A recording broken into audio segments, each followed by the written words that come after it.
Bismillahirrahmanirrahim. Alhamdulillah Rabbil Alameen. Hasbunallah wa ni'mal wakil. The Lord is my light and my salvation. Whom shall I fear? And yea, though I walk through the valley of the shadow of death, I will fear no evil, for you art with me. Thy rod and thy staff, they comfort me. Thou preparest a table before me in the presence of my enemies. You anoint my head with oil, my cup runneth over, and surely goodness and mercy shall follow me all the days of my life, and I will dwell in the house of the Lord forever and ever. Amen. Assalamu alaikum. It's Thursday. Welcome to Johnny's Bite, and thank you very much indeed for your time every single morning trying to engage with you and to share kind thoughts and kind words and to awaken all of us from our slumber. Thank you very much for being on this journey, and thank you very much indeed for also being an apostle of Johnny's Bite, sharing what we have been putting up here for the benefit of society, for the edification of society, and for the education of society.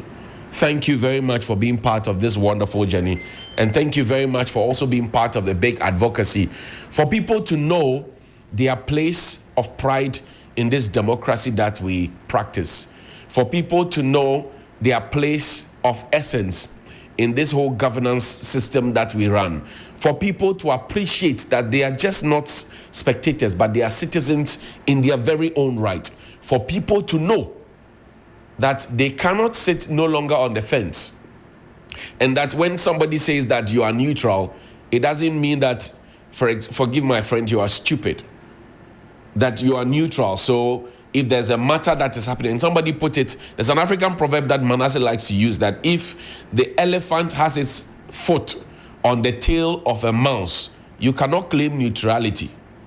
If the elephant has its foot on the tail of a mouse, you cannot claim neutrality, because then your neutrality will be equal to stupidity. Where you see that the elephant is literally bullying the mouse, the elephant has curtailed the freedom of the mouse.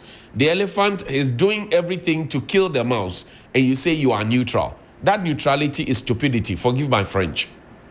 So the fact that you are neutral, it doesn't mean that you must not have a nationalistic or patriotic opinion on issues. And if your nationalistic or patriotic opinion hurts one person's feeling or another person's feeling or their political ideology, so be it.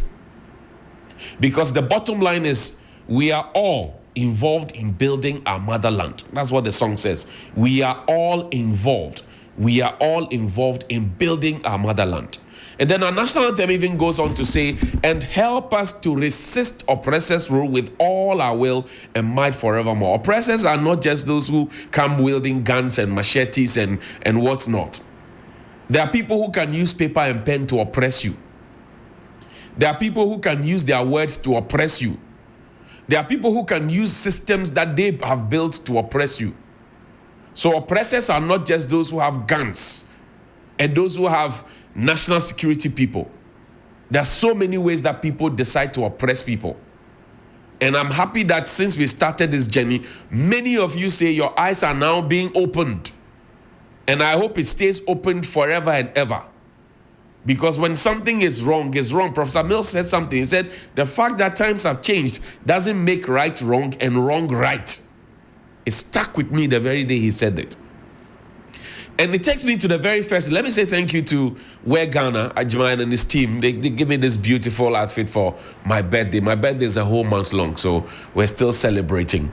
And Wear Ghana is on social media. You can always find them and get something special for yourself. It takes me to the point where we have brothers and sisters who lived here with us once.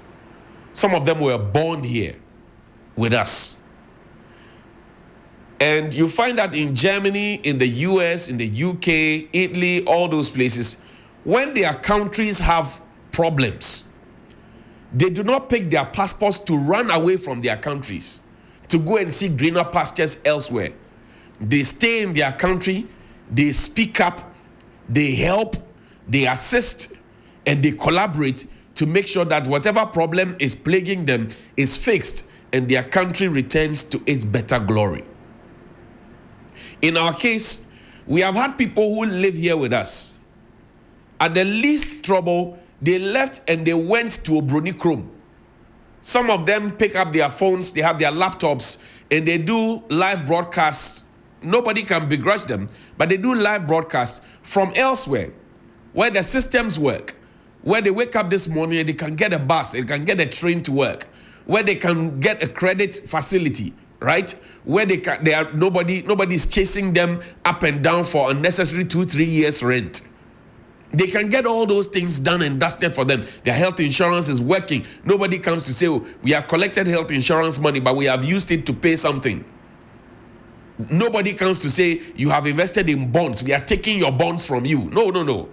They run away and they go and live in those perfect systems. Then when they wake up, after they have eaten and they have belched, and they have nothing useful to do, they pick their machines and they decide that they are going to compare the situation there to the situation and tell us, oh, a ball of kinky there is £2.50.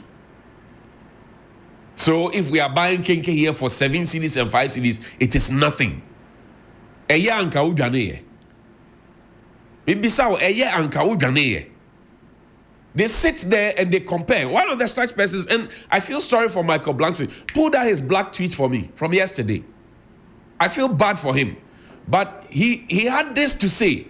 It's a typification of, I live outside. Those who live outside, they don't know the pain we go through here. Those who live outside, they have no idea the pain we go through here. This is what he said. He says, Ghana now, you might be thinking about going back to NDC. But think about this. That guy was once your president. And why didn't he win a second term? What did he not do right to win again? He doesn't live here with us. He comes here to chill, to do humanitarian work, and he goes away. We live here 365 or 366 days. So when somebody out there is telling you that everything is okay here, you ask them the question, do you live here with me? Yesterday when my light went off, your lights were on there. But I choose to stand with ECG because there's no doomsaw. You don't live here with us. Now show me the tweet where the reality hit him. The reality of those of us who live here hit him, Michael Blanksy. He wrote this. They live outside and they make judgments and they say, we are complaining too much. Ahom Collins, he called the Diasporans and told them that they are whining. He says, who's the Minister of Finance in Ghana? I have beef with this guy. People of the diaspora decided to invest in our continent and they used their money to pay their debt and gave us two options. Either take a 37% cut and receive 5% interest with 11 years maturity date, or no cut but 1.9% interest with 15 years maturity date. I'm very disappointed in my people for this. This is the rubbish we go through every day. Every single day. A few moments later, he was telling us from outside, when he came to check his account from inside and they told him what they had done with his money, he started crying. This is what we have been going through over the past years. We have been going through this. So don't go and live outside there with your family. And you talk to them and say, oh, my wife lives here. My children are citizens of so and so. They don't live here. And they want to dictate to you how. You who have your wife, your children, your mother, your father, everything is here. You have nowhere to go. They want to dictate to you here how you should live. Do they drink galamsey water where they are? Do they drink galamsey water where they are? Do they have people who wake up as ministers and take decisions because they say they were not thinking right and they still remain in office and they have their appointer, the president, defend them? Do they have that nonsense going on? Those in the UK, how many of their prime ministers resigned in a very short period? The bosses of their exchequer are equivalent of the Bank of Ghana. How many of their bosses resigned when the economy was going down south? We tolerated and Ken Oforiatta was foisted on us. Even on his sickbed, Osei Mensabos was made to read the budget of 2021 like a literature text in an English class to us. He himself, maybe he didn't understand what he was reading. We kept the post there for Ken Oforiatta. He messed up. This is the result of Ken Oforiatta's leadership. So those of you who live out there and try to dictate to those of us here how we should complain about what we live through every single day, From our trot fares to our rent, to our cost of living, to everything else. You should be, when you call 911, the response time of the police, can you compare that to what we have here? Your street lights out there, you who was preparing to pick your phone to do that broadcast, whose street lights are on Juma.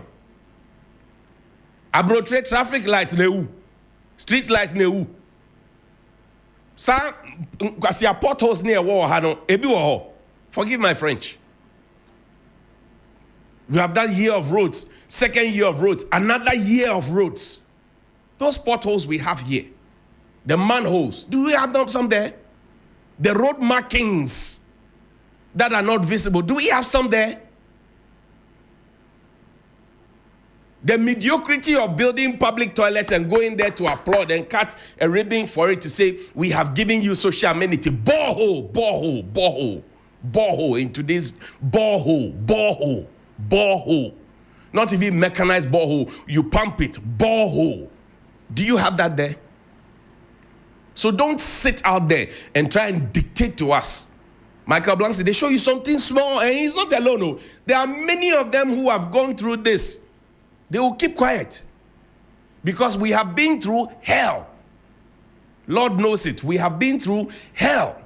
What he complained about then, what this government even complained about then, we have gone through more than 500% of that, and we are still surviving. It's the grace of God. Today's Thursday. Let's do throwback. Find me Samuel Oku's video. Play the video for me, please. Samuel Oku's video from back in the day. Back in the day, he had something to say. Listen to him carefully and deeply. Samuel Oku, he was then youth organizer. He became national organizer of the NPP. Check yesterday's photo. He was talking about he was wearing a batakari, nice batakari, blue and white. He was talking about the voter register. He was talking about the posture of the Electoral Commission. And he was talking about the Peace Council. He was talking about the Christian Council. He was talking about all those individuals. He was talking about all those individuals. Today, as we speak about voters register, what has my good friend Samuel Oku said? And somebody brought me yesterday a whole ton of documents on NLA. And when you listen to some of the things that are happening there, you ask yourself, wow.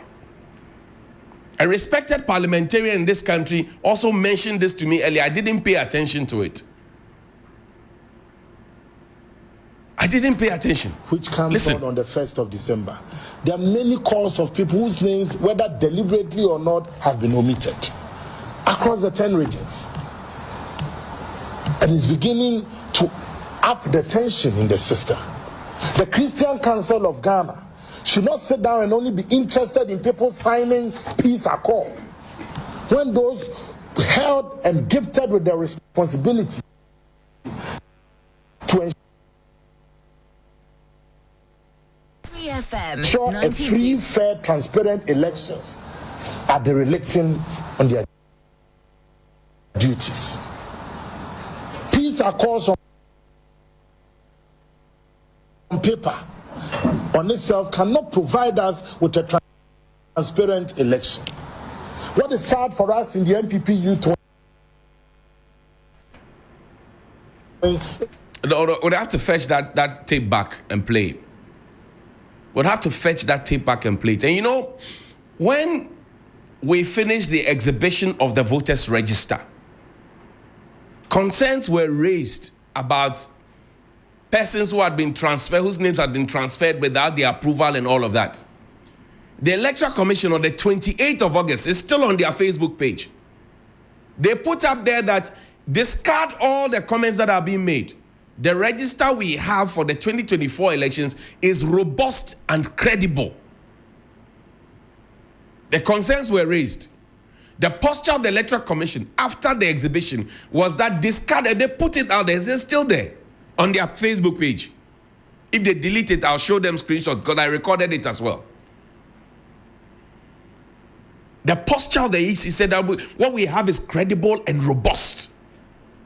Today, the Electoral Commission is telling us that our doors are opened and you can come so that we can have the whole essence of exhibition is for us to perfect it. So you didn't know that the whole essence of exhibition is to perfect it, and you went ahead to say that what you have is robust and credible, unless my understanding of the words robust and credible have changed. What is robust and what is credible? They are English words. They piece them together. And they say, forget about what everybody is saying. What we have is robust and credible. I want to yield to the election management body of the country. So I would listen to them. And somebody was asking me yesterday, what the common sense thing, don't I know what? I said, no. The election management body says that forget what everybody is saying. What I have been able to compile for you thus far and exhibited for you is robust and credible. Forget everybody. Has the Electoral Commission has the dignity to apologize for that comment? Because they are really setting us on the edge, all of us. Play the video. I want us to listen to him. I want us to listen. So there are a couple of videos. David Asante also spoke. We'll listen. Today's Throwback Thursday. And then we will listen also to Asiedun Ketia. He was then General Secretary of the NDC. We will listen to them.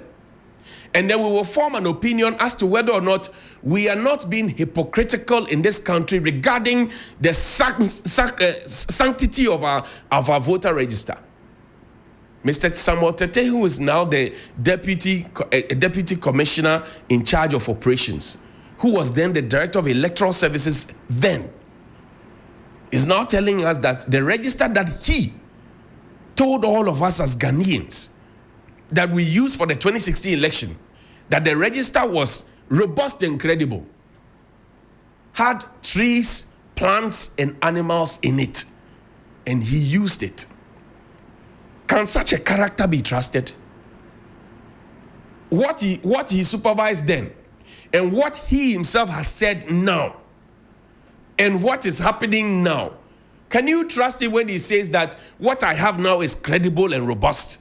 It's a question. And this is not about anybody trying to gazump the Electoral Commission or trying to make them look bad in anybody's. No. This is far from that. This is not trying to say that, and usually we say, the Electoral Commission is the only one we have, blah, blah, blah. As we speak, National Commission for Civic Education, their staff, they are on strike. Their monies are hanging in the balance. Fair Wages and Salaries Commission. Good morning to you, Engineer Ben Arthur. Play the video. Which comes on the 1st of December. There are many calls of people whose names, whether deliberately or not, have been omitted across the 10 regions. And it's beginning to up the tension in the system. The Christian Council of Ghana should not sit down and only be interested in people signing peace accord, when those held and gifted with the responsibility to ensure a free, fair, transparent elections are derelict on their duties.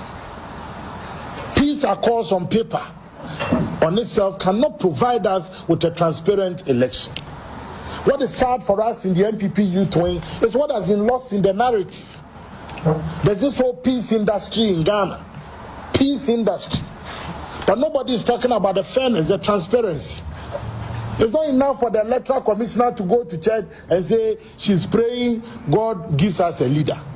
When some of the posture and utterances of the EC seems to suggest that they have a favorite in the election. When the Electoral Commissioner can say that when the elections is becoming too close, I'll call for recount. My goodness. Who are you? You are a referee. You are not a player. And sometimes the Electoral Commission behaves like a team protesting against an unqualified player. When you are supposed to be the referee in the game. It's when I'm contesting my brother here and I am aggrieved with the results, and I'll call for a recount.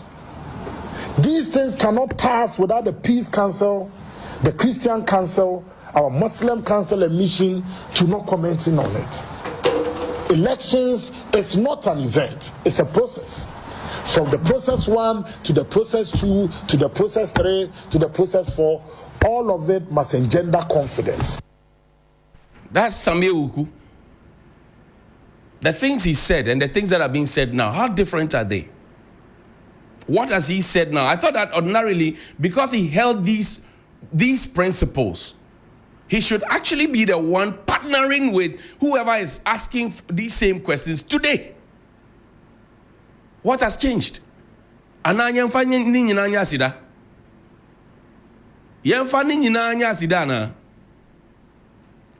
Asante, let my vote count alliance. Play the video.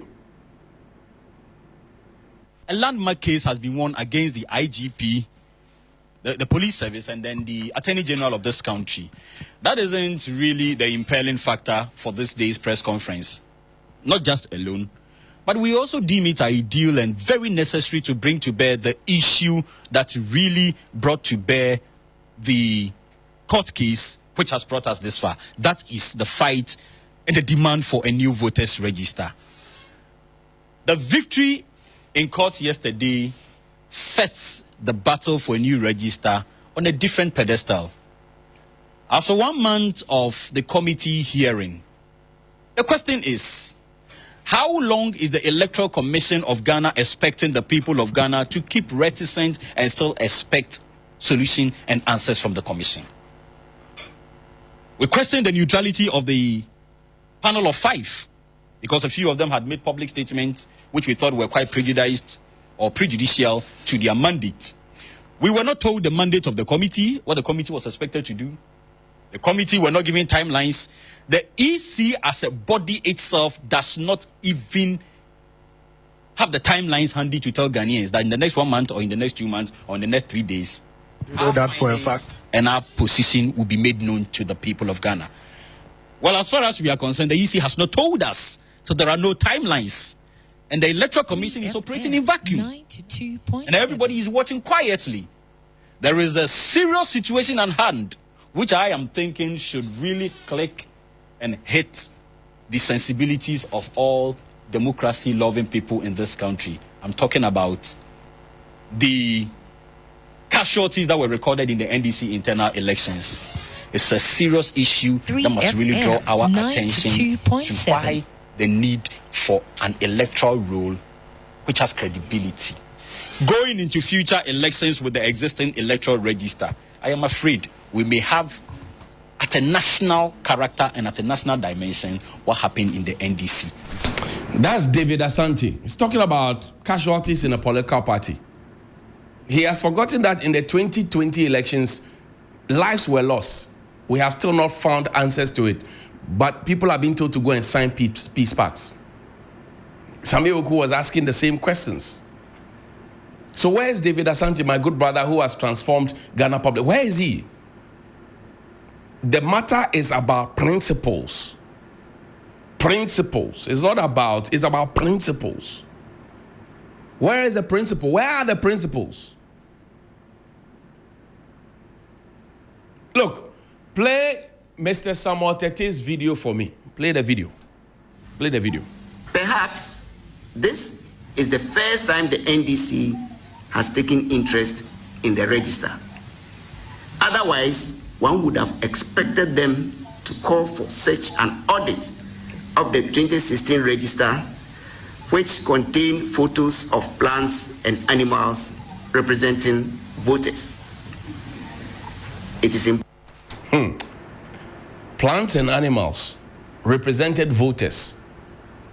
He was director of elections, so. And guess who the result of the elections favored? He should not be near the electoral, because he's too dangerous for our Play the video again. He's too dangerous for our electoral system. Play it again. Perhaps this is the first time the NDC has taken interest in the register. Otherwise, one would have expected them to call for such an audit of the 2016 register, which contained photos of plants and animals representing voters. It is important. Perhaps. This is now the Electoral Commission that has party people, TESCON patrons at the Electoral Commission as commissioners. Who wrote it for Mr. Tete? I want to believe that he wrote it himself. Or maybe somebody wrote it to him and somebody was kneeling down and holding a gun to his waist and asking him to read this. Because the Mr. Tete I know ordinarily wouldn't utter such words. At the time when David Asante and Samuel Oku were making those calls in the past, we didn't have party people in there. In fact, we can say confidently now that our biometric and IT and technology, the injection in the EC has improved, because when Jim Mensah came, everything that had been done by Charlotte Osei was wiped away. She brought in a new system. Says, the IT department we have here can do this, that. We set up a whole thing. We invested money into it. So we can say that it is better. Things are better. Things are better. Johnson Asedun Ketia's video. Play that for me. We are doing throwback today. Play the video, please. Johnson Asedun Ketia was General Secretary of the NDC. Now he's the National Chairman of the NDC.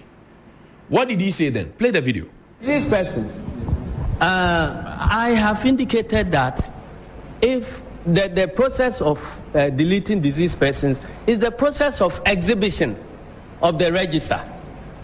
After every provisional register is compiled, it is exhibited. Before we go into any elections, the register is exhibited. And the main purpose of the exhibition is for us to raise objections to people whose names are there, which ought not to be there. There are forms and the means of processing those objections that will lead to deletion of those names. And it includes the deletion of names of dead people too. So opportunity is given for people to present evidence, because let's face it, the environment we are operating in, if we say people should go and pinpoint the names of dead people for deletion without any evidence, I will go and pinpoint Kwabena Japon's name and say he's dead. Now, evidence is being presented. People say, I vote at Ketekrachi. I have now been moved to Damongo. Take it out. Samuel Tete says, even in 2016 when we had trees and plants and animals, you didn't raise these concerns. Why are you raising them now? Is it within the right of anybody who thinks that the register is not credible and robust to raise the questions? And if they are raising the questions, what must the election management body do? Today is 79 days to the big election. The question is, are we ready? I don't know. Have a good morning. Please call me 055-924-2717 and 055-691-0154. 055-924-2717 and 055